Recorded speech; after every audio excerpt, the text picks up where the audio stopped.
Hello, I'm Wayne from Meeple Envy, the UK's only board game rental subscription service. And this is a quick rules video for Unspeakable Words. This is a great card game. It's for 2 to 6 players. Let's do this.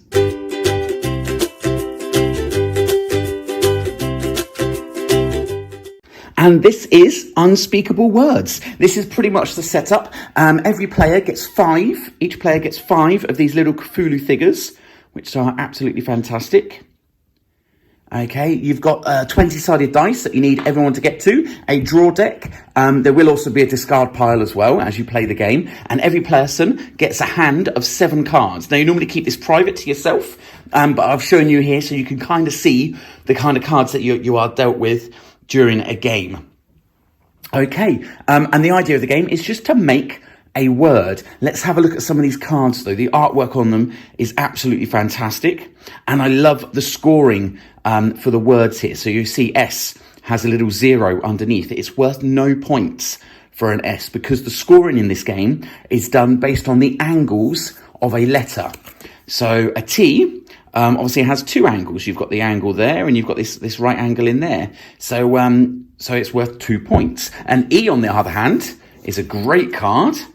Lots of right angles in there, and you get 4 points, 4 right angles in it. So I really love that concept of just using right angles for the scoring. So let's try and make a word. Oh, here we go.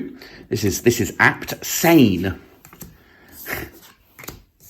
So I can actually play sane as my word. You then add up the score. So it's 4, 6, 11, and I get no points for the S, but that's a word score of 11. I would then need to roll the dice, and I need to roll an 11 or more or higher in order to keep my Cthulhu. So let's give this a try.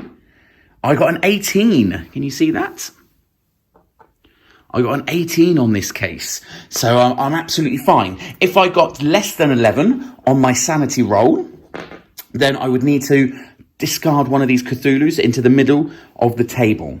Now, in the instructions, it does strictly say that once you've lost all 5 Cthulhus, then you have gone insane and you're eliminated from the game, which is fine. That's the way the rules play it. If you want to play it like that, you can.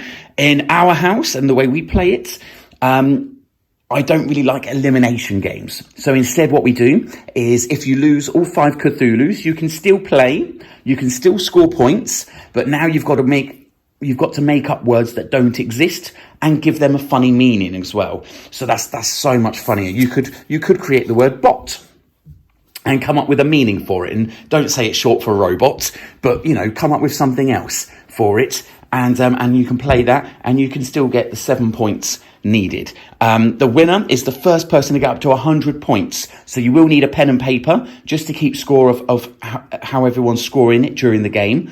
But other than that, that is it. It's very, very easy. Keep track of the score. The first person to get up to 100 wins the game. Or that's it. That's how we play it. The first person to get to 100 wins the game. That's it. This is Unspeakable Words. I'm Wayne from Meeple Envy, a UK's only board game rental service. You can find us at wonderkidsuk.com.